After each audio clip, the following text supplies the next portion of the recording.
En la UFC, a veces los emparejamientos no buscan ofrecer un espectáculo justo o una pelea igualada, sino un resultado concreto. De vez en cuando, la compañía organiza combates con un único objetivo: hacer perder a uno de los dos peleadores, ya sea para realzar a uno o hundir al otro. Y es en este vídeo donde vamos a ver a 6 peleadores que fueron usados para perder. Y sin más dilación, comencemos. Nate Diaz contra Khamzat Chimaev. El increíble número de 0 personas estaban ilusionadas por ver esta pelea. Nate Diaz contra Khamzat Chimaev. ¿Para qué? La jugada de la UFC era más que obvia. Al veterano peleador estadounidense le quedaba una sola pelea en el contrato y llevaba meses pidiéndole a la compañía que, por favor, le liberase de ese contrato para poder seguir libremente con su vida y probar otros deportes, ya que la motivación por seguir en las MMA ya no existía. La compañía, sin embargo, se resistía a dejar ir a su estrella sin que hiciera este último combate y, como castigo por no querer quedarse con ellos, el único rival que le proponían para su pelea de despedida era el monstruo de Khamzat Chimaev. Peleador y organización estuvieron con su tira y afloja durante demasiado tiempo. Nate, de hecho, estaba tan desesperado porque le dejasen marchar que se llegó incluso a jactar de haber hecho pis en las instalaciones de la UFC. En este beef entre atleta y empresa, los fans se fueron de forma unánime al bando de Diaz. Vale que la compañía quiera intentar convencer a su peleador de que renueve el contrato, pero tras aceptar que eso no va a ocurrir, ¿de verdad era necesario ponerle enfrente a un tipo que claramente le iba a pasar por encima? Nate es un tipo querido por todos que ha dado momentos increíbles a los aficionados y merecía tener una última pelea contra un rival que tuviera más sentido. Pero la UFC, aprovechando que su vieja estrella se iba a ir, querían robarle gran parte de su aura para entregársela a su nueva estrella, ya que ganar a Nate Diaz, uno de los tipos más conocidos por parte del público mainstream, es una oportunidad gigante para darse a conocer ante las grandes masas. Aunque Nate se negara en numerosas ocasiones a aceptar esa pelea, finalmente se tuvo que resignar y poner su firma en el contrato, ya que se había dado cuenta de que o peleaba ante Chimaev o la UFC le mantendría sin pelear de por vida. Así fue como se oficializó el main event del UFC 279, Nate Diaz contra Khamzat Chimaev. Y sin duda, esta pelea entrará en un próximo vídeo que tengo pensado subir en el futuro, titulado 10 anuncios de pelea que enfurecieron a los fans. Este duelo fue descrito como algo obsceno y un desprecio hacia la figura de Nate Diaz. La compañía finalmente consiguió su objetivo y tendrían a su nuevo juguete aplastando al antiguo delante de medio mundo. Sin embargo, los dioses de las MMA son compasivos y ellos sabían perfectamente que nunca tuvo sentido ver esta pelea, así que apenas 48 horas antes del inicio del combate, cuando llegó la hora del pesaje, Chimaev falló el peso por 7,5 libras. Si alguien falla el peso por 1, 2 o incluso 3 libras, lo normal es que la pelea continúe, pero el que ha fallado en la báscula tenga que dar el 20% de su bolsa de dinero al contrincante, pero en este caso, al ser un fallo de peso tan grande, la pelea obviamente se tuvo que cancelar inmediatamente. Este era el cartel a 48 horas del inicio del evento. Y tras ese fallo de peso de Chimaev, las 3 peleas estelares dieron un giro de 180 grados para pasar ahora a ser Diaz contra Ferguson, Chimaev contra Holland y Li Jingliang contra Daniel Rodríguez. Para felicidad de todos, Diaz tuvo un rival asequible en su día de despedida y pudo decir adiós a la UFC con una victoria. A Nate se la quisieron jugar y, aun buscando su autoexpulsión de la mejor compañía de MMA en el mundo, nadie le enseñó la puerta de salida, a diferencia de estos otros 10 peleadores que sí fueron expulsados brutalmente de la UFC. Os dejo el vídeo por aquí por si queréis ver quiénes son, porque con algunos casos vais a flipar. Jorge Masvidal contra Darren Till. La UFC la había cagado. El experimento llevado a cabo con Darren Till por intentar hacer del inglés el nuevo Conor McGregor tras la huida de este al boxeo salió muy, pero que muy mal. El inglés había lucido increíble en su ascenso hasta su pelea por el título del peso welter. Dentro del octágono era un striker increíble y fuera de él demostraba tener esa carisma que muy poquitos peleadores tienen. De forma totalmente apresurada y kamikaze, la compañía quiso verle demasiado pronto reinando en la división de las 170 libras, ya que en su combate ante el campeón Tyron Woodley se demostró que aún estaba muy verde para alcanzar cotas tan altas. Pero que no cunda el pánico, pensaron. Aunque no lograse ser competitivo ante un peleador que se caracteriza por su poderío físico y buena lucha, anteriormente sí lució bien en sus enfrentamientos ante strikers, así que, con tal de recuperar el hype perdido por su niño mimado, la UFC creyó tener al rival ideal para levantar los ánimos de todos. Till, número 3 del welter en ese instante, encabezaría en su ciudad natal de Liverpool un UFC Fight Night ante el veterano y número 11 del ranking, Jorge Masvidal. El latino llegaba a esta pelea en marzo del 2019 sin haberse subido a un octágono desde noviembre del 2017. Masvidal venía de perder 2 combates consecutivos y el último además fue de forma bastante contundente ante Stephen Wonderboy Thompson. Quizás aquí la UFC cometió el error de principiante de creer que las MMA son matemáticas al pensar rollo, si Masvidal perdió de forma clarísima contra Wonderboy Thompson y este perdió contra Darren Till, el inglés tiene que ganar súper sencillo a Jorge Masvidal, ¿no? Masvidal, además, había ocupado parte de su tiempo fuera del deporte participando incluso en algún que otro reality show y esta no parecía ser la forma ideal de prepararse ante un difícil rival como el joven Till. Peleita en casa ante el veterano inactivo con 2 derrotas seguidas. El guión parecía estar escrito para que la dura derrota de Darren ante Woodley pasara de ser una catástrofe a un simple tropiezo en su camino hacia la gloria y estrellato dentro de la UFC, pero al final el destino o los dioses de las MMA o Jorge Masvidal o una mezcla de todo eso jamás quisieron permitir que ese día fuera el resurgimiento del peleador inglés sino el del estadounidense. Cuando tú piensas que el día va por aquí, de repente por aquí. Masvidal dejó en silencio a todo un estadio que vio como su chico caía inconsciente en el segundo asalto y que jamás pudo recuperar el hype logrado antes de estas 2 contundentes derrotas. Qué ironía pensar que con este combate la UFC quiso mantener viva la luz de su joven estrella y, al final, lo que acabaron logrando es el nacimiento de una nueva. Stipe Miocic contra Jon Jones.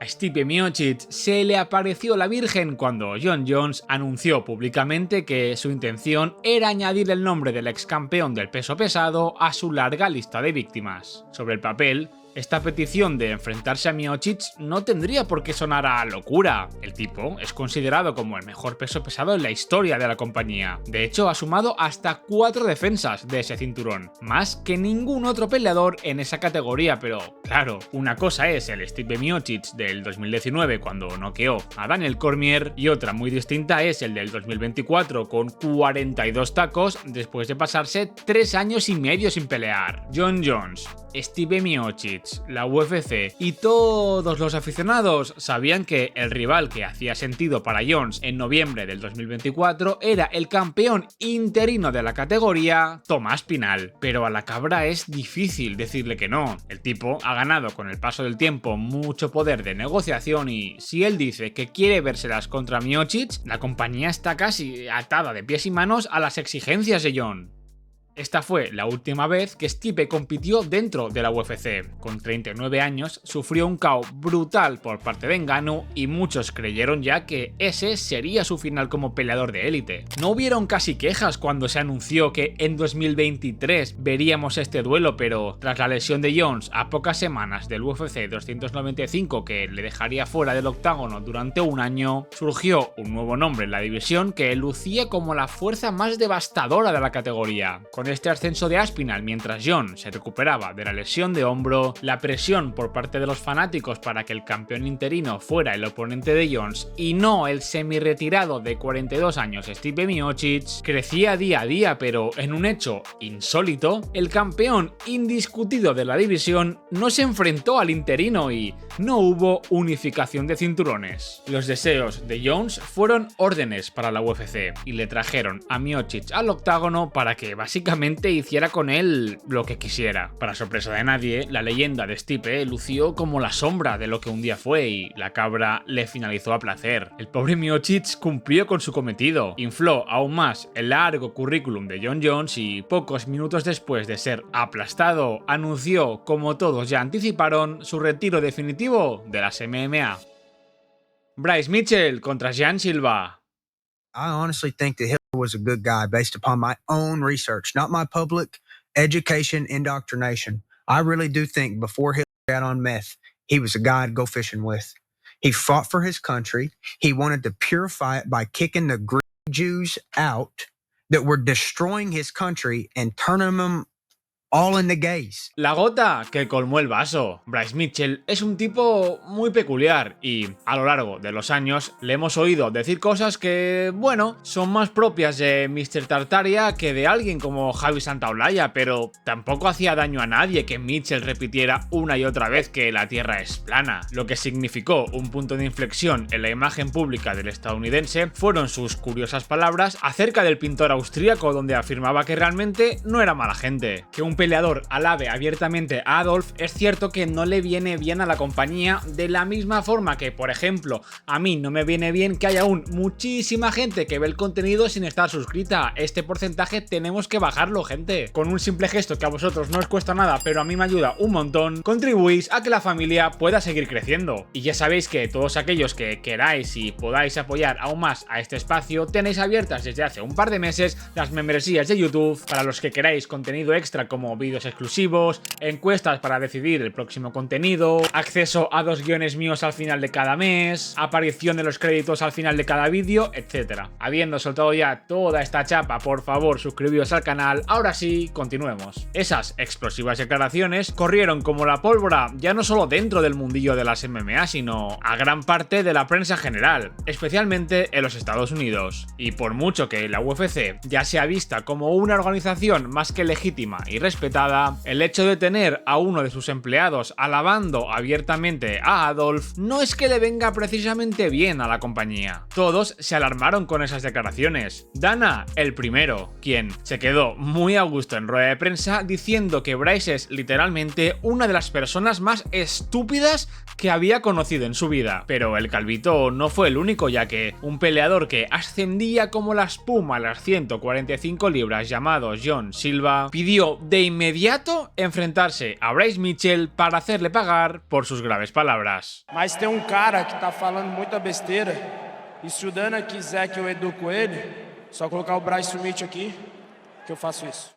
La UFC tardó 0,0001 segundos en hacer ese combate realidad, ya que vieron como, de golpe, tenían la oportunidad de aupar aún más a uno de sus prospectos con mayor proyección, viéndole ganar por aplastamiento a un tipo que les había dejado en muy mal lugar de cara al mundo. El duelo entre estos dos tipos generó muchísimo hype y parecía que ambos se morían de ganas por dejar atrás la palabrería y empezar con la acción. Y los deseos que tuvo la UFC al programar esta pelea se hicieron realidad, ya que el brasileño pasó por encima del estadounidense con una actuación espectacular que terminó con Mitchell sometido y viendo las estrellas, siendo víctima, una vez más, de una imagen icónica. Gracias a la brutal exposición mediática de Bryce y todos los ojos que habían puestos en esta pelea, la victoria de Silva le sirvió para subir 2 escalones de golpe en lo que a popularidad se refiere dentro del mundillo de las MMA. Misión cumplida, debió pensar la UFC. El ascenso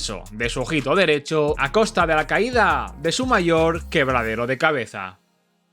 Mike Jackson contra CM Punk. ¿Es esta la pelea de peor nivel en la historia de la UFC? Ni cotiza que cuando salga mi vídeo hablando sobre los 10 peores peleadores en la historia de la UFC, estas dos leyendas aparecerán en los puestos más altos de la lista, ¿eh? CM Punk buscaba nuevos retos. Tras convertirse en el campeón de la WWE, el estadounidense quiso dejar de aparecer por un tiempo en el canal de mi compatriota Fallback para pasarse un rato por el mío. Punk expresó su deseo de probar al menos una vez en la vida esto de las MMA. Con 0 peleas como profesional y 0 como amateur, lo normal para cualquier persona sería recorrer un largo camino antes de llegar a la UFC, pero tratándose de alguien tan conocido, era obvio que se iba a saltar todos los pasos para pasar directamente a la cartelera estelar de un pay-per-view. Seguramente, el primer rival que tuvo enfrente, Mickey Gall, con un récord de 2-0 como pro, también podría entenderse como un peleador usado para perder. No ocurrió eso, desde luego. El joven Gall aplastó sin piedad a un Punk que apenas duró un par de minutos antes de ser finalizado, pero oye, al menos tuvo los huevos de probarse dentro de un octágono y eso la gente se lo supo valorar. Era esperable que Punk hubiera firmado un contrato de mínimo 2 peleas, así que en este segundo intento por lograr una victoria, la UFC tuvo que rebuscar de entre las piedras al peor rival posible para ver si así el ex campeón de la WWE conseguía salir victorioso. Por esa razón llamaron al huracán, al megalodón, al tornado, a la mismísima cabra de Michael Jackson. Bueno, no este, ya que hubiera sido un poco raro, sino a este otro.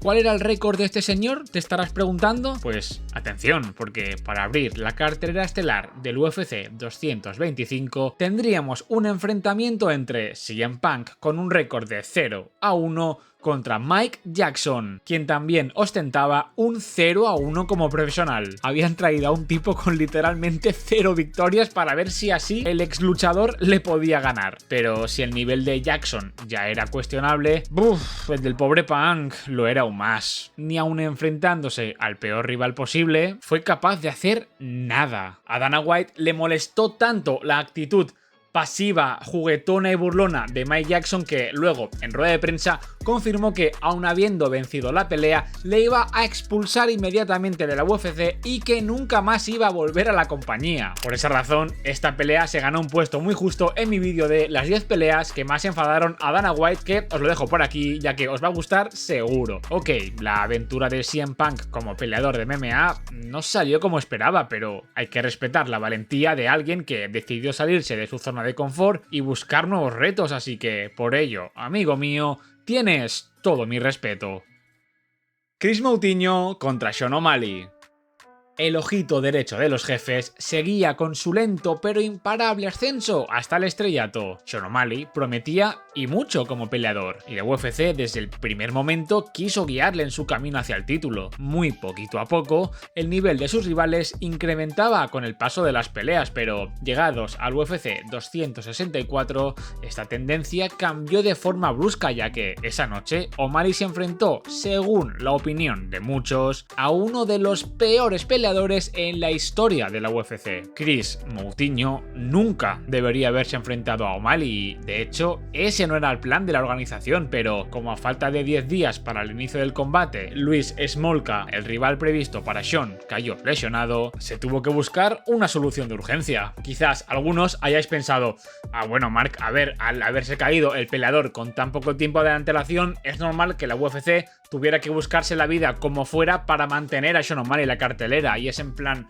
sí y no. Fijaos, cuando se supo que Smolka se bajaba del UFC 264, hubo un aluvión histórico de peleadores que se ofrecieron al instante para ocupar su lugar. Ricky Simón, Tim Elliott, Brian Kelleher, Chris Gutiérrez y hasta un tal Merab Dvalishvili. No sé si sabéis quién es. Como podéis ver, la compañía no andaba escasa de candidatos, pero por alguna razón que sorprendió a muchos, pocas horas después se anunció que un tal Chris Moutinho, un tipo que no estaba ni en UFC, con un récord de 9 victorias y 4 derrotas, sería el afortunado de pelear ante uno de los mayores prospectos de la compañía. Chris Moutinho.